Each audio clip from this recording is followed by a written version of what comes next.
warahmatullahi wabarakatuh. Perkenalkan, nama saya Amiza Sias, mahasiswa UIN Jakarta, jurusan sejarah semester akhir, yang sedang melakukan penelitian skripsi dengan judul Budaya Nongkrong Remaja di kawasan Blok M pada tahun 1980 sampai 1995. Pada kesempatan di sore hari ini, tanggal 5 November tahun 2023, saya berkesempatan untuk mewawancarai narasumber, yaitu Bapak Abdul Mukti, MSI. Beliau merupakan saksi dan juga sekaligus pelaku sejarah, yang dimana beliau merupakan alumni dari SMA 6 Bulungan Jakarta, yang menjadikan faktor dari sesuai dengan tema yang penelitian saya lakukan sekarang. Mungkin bisa diperkenalkan Bapak Mukti. Terima kasih Ade Ian Sasias. Perkenalkan ya, saya adalah alumni dari SMA Negeri 6 Jakarta. Saya masuk pada waktu itu tahun 81 ya. Alhamdulillah saya lulus tahun 1984 ya. Jadi tepat waktu saya lulus senjataan. Singkat saya waktu itu saya masuk sekolah itu untuk jam pelajaran masuk pukul 8 ya, dan keluar pukul 12 ya. Karena rumah saya ini agak jauh ya, jauh rumah saya di Ciburi. Saya pada waktu itu ya, rata-rata anak-anak sekolah itu naik metro mini. Angkutan umum. Saya naik metro mini 78 ya, jurusan Cidodol Blok M, ya. Saya rasa itu ya. Jadi saya masuk pukul 8 dan pulang pukul 12 SMA 6 Bulungan Jakarta itu ya. Mungkin masuk di pertanyaan pertama ya. Biasanya apa sih yang Bapak Mukti lakukan setelah pulang sekolah itu? Kegiatan apa biasanya yang Bapak Mukti? Kegiatan yang saya lakukan pertama kali karena kita sudah siang ya, biasanya kita tidak makan apa-apa ya. Langsung kita setelah pulang sekolah kita biasanya sama-sama itu beli makan ya, soto ayam ya, ada yang beli kadang-kadang ada yang di somai dan ada yang di lain gitu ya. Itu bisa juga kita temui tempat makan itu, warung makan namanya ya. Warung makan itu ada di depan sekolah. Selain itu ada lagi Bapak Mukti biasa di jalan-jalan kemana gitu? Oh iya, setelah kita makan biasanya kita kumpul tuh ya, kumpul dengan teman-teman dan kita jalan sebelum kita balik ke rumah biasanya kita jalan-jalan dulu ya, karena kita memang SMA 6 ini ya terkenal sebagai sekolah favorit ya, dan terletak di kawasan yang strategis di Blok M ya. Di situ banyak tempat pusat perbelanjaan ya, dan juga ada pusat-pusat makanan ya, dan lain sebagainya. Biasanya kita setelah pulang itu kita tidak langsung ke rumah, kita jalan-jalan ke pusat perbelanjaan biasanya. Perbelanjaan itu? Iya, perbelanjaan ya, di Aldiron, nama Aldiron Plaza. Aldiron Plaza ya, Aldiron Plaza ya. Kadang-kadang kita kalau tidak ke Aldiron juga kadang-kadang kita juga jalan-jalan ke belakang sekolah tuh, di GOR ya, GOR remaja ya, di GOR remaja kita lihat teman-teman pelajar lain yang sedang latihan drama ya, yang sedang latihan tari, itu ada di GOR, kadang-kadang kita lihat itu ya. GOR remaja itu yang sekarang jadi GOR Bulungan berarti Bapak Mukti? Iya, betul.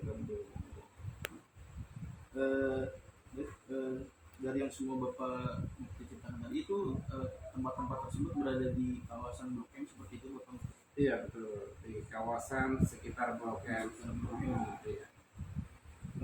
Sepengetahuan saya juga sih Bapak Mukti ya, pada tahun tersebut, di zaman tersebut itu tahun 1980-an sampai 90 itu disebut, dikatakan bahwasanya kawasan Blok M itu menjadi tempat nongkrongnya bagi para remaja ya. Menurut Bapak Mukti sendiri, ada hal lain nggak yang kenapa gitu Blok M menjadi tempat nongkrongnya bagi para remaja menjadi daya tarik buat mereka untuk datang dan berkunjung ke sana? Ya kita Blok M ini memang pusat perbelanjaan ya, pusat perbelanjaan dan strategis. Di situ juga ada terminal ya. Mungkin terminal terbesar di Jakarta Selatan itu, Terminal Blok M. Terminal Blok M itu yang terbesar di situ. Jadi kita jalan-jalan di pusat pertokoan biasalah ya. Kalau anak-anak muda, anak-anak sekolah, biasanya kita jalan-jalan nongkrong-nongkrong ya, refreshing ya, nyari udara segar lah. Kadang-kadang kita sambil cuci mata ya, cuci mata kita lihat barang-barang atau cuci mata yang lainnya lah ya. Tahu lah ya yang namanya anak muda gitu ya. Iya. Iya. Seberapa sering sih Bapak Mufti untuk melakukan kegiatan padi gitu yang nongkrong di Aldiron dan yang lain sebagainya, seberapa sering sih? Memang kita tidak setiap hari ya untuk nongkrong itu, karena kita juga pelajar mempunyai kewajiban juga untuk kadang-kadang ada tugas-tugas kelompok yang harus kita kerjakan ya, dan juga kadang-kadang ada tugas atau PR yang harus kita segera kerjakan. Jadi mungkin kalau misalnya untuk refreshing nongkrong-nongkrong itu kadang-kadang bisa kita lakukan bila ada waktu luang dan sepakat sama teman-teman. Biasanya kalau kita sendiri nongkrong gak enak kelihatannya ya, jadi kalau misalnya ada teman kita nongkrong itu lebih enak. Oh ya, mungkin ada nggak sih Bapak Mufti hal lain gitu yang menjadi daya tarik atau tempat-tempat lain di kawasan Blok M itu yang menjadi tempat nongkrong anak muda remaja selain Aldi dan pusat-pusat yang lain? Ada hal yang menarik ya, karena ini yang menarik itu yang berkaitan dengan makanan ya. Karena di situ itu ada makanan siap saji ya, siap saji seperti American hamburger ya, American hamburger, terus juga ada yang lain-lainnya. Yang terkenal juga ada ayam bulungan di depan sekali di pojok itu, di pojok SMA 6 itu ada ayam bulungan. Saya juga pernah kadang-kadang sama teman-teman itu merayakan pesta di American hamburger, pesta ulang tahun maksudnya. Ya, kita merayakan di situ. Dan yang menarik juga di situ ada toko buku Gramedia, ya, toko buku Gramedia yang kita bisa lihat kira-kira buku-buku pelajaran apa yang tersedia di sana. Jadi hal-hal yang tadi Bapak Mufti jelaskan dan ceritakan itu mungkin yang menjadi daya tarik bagi para remaja akhirnya menjadikan Blok M sebagai kawasan tempat nongkrong mereka seperti itu. Iya betul, karena memang agak komplit kalau di situ ya. Semuanya Ada semuanya ya, ada tempat makan, tempat hiburan itu ada macam bioskop ya, Garden Hall namanya. Apa namanya? Garden Hall. Garden Hall. Ya, Garden Hall itu bioskop di situ ya. Itu juga bioskop yang terkenal di Jakarta Selatan. Pada masa itu. Mungkin setelah yang Bapak Mufti ceritakan tadi dengan kegiatan-kegiatannya, ya, makan, jalan-jalan di pusat perbelanjaan dan yang sebagainya yang sudah Bapak Mufti ceritakan tadi, dari semua itu tujuan Bapak Mufti melakukan itu semua nongkrong gitu maksudnya, untuk apa gitu tujuannya? Nongkrong itu tujuannya semata-mata untuk refreshing kadang-kadang juga kita kan penat belajar terus kita bosan ya, kita juga perlu cuci mata di kawasan Blok M itu, karena memang kawasan yang ramai di situ ya. Banyak sekali kumpul-kumpul orang-orang yang pelajar-pelajar lain juga banyak juga yang kadang-kadang banyak juga yang nongkrong di sana gitu ya.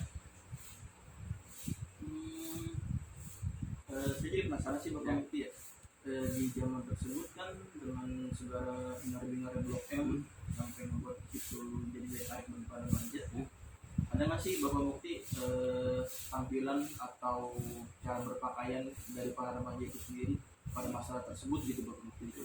Ada yang jadi ciri khas tertentu nggak bagi yang dikenakan oleh mereka? Ini memang kalau misalnya pemuda tanpa gaya kayaknya kurang sip ya gitu ya, kurang abdol ya. Jadi pada waktu masa SMA itu rata-rata itu pakaian ini kita biarpun pakaian putih, pakaian seragam itu kancing depan dilepas di sini gitu ya. Jadi kelihatan di sini ya, kelihatan di sini. Oh, Jadi yang jadi cowok ya, oh yang cowok. yang cowok saja itu rata-rata dibuka. Ya. Karena kalau kita pakai lengan panjang itu digulung, ya, digulung, ya, itu ya. Terus di samping pakaian juga, tapi kalau misalnya untuk celana sih biasa ya, standar anak sekolah ya, karena kita pakai seragam abu-abu ya pada waktu itu. Tapi kalau baju tuh jelas dibuka kayu di depannya ya, di depannya itu. Bahwa ciri khas kita memang kalau misalnya dibuka itu katanya tambah maco. Iya, tambah maco kan, tambah maco.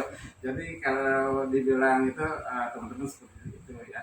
Terus juga rambut di sini rambut ya. Kenapa tuh rambut? Kalau rambut rata-rata gondrong, kalau itu ya. Yang bagi yang cowok itu gondrong, ya, gondrong ya. Walaupun dia gondrongnya tidak sampai sini belakang ya, tapi dia gondrong di sini. Rata-rata gondrong sampai sini. Ya, gondrong. Oh berarti untuk anak-anak sekolah, pelajar dan remaja yang lainnya itu tidak diharuskan untuk berpenampilan apa sih namanya? Rapi ya, ya. yang rambutnya harus pendek gitu. Iya. Tidak harus seperti itu. Tidak harus lagi. Emang kelihatannya memang kurang rapi, tapi itulah ciri khas. Jadi ciri khas rambutnya mah kayak Gondrong, terus yang pancing gitu iya. yang buat jadi tambah maco iya. Ya mungkin cukup sekian Bapak Mufti atas wawancara pada sore hari ini. Ya. Terima kasih banyak saya ucapkan atas waktu dan juga semua informasinya. Mungkin saya tutup wawancaranya. Wabillahi taufiq wal hidayah. Assalamualaikum warahmatullahi wabarakatuh. Waalaikumsalam warahmatullahi wabarakatuh. Ya. Selamat buat Bulan Sasias.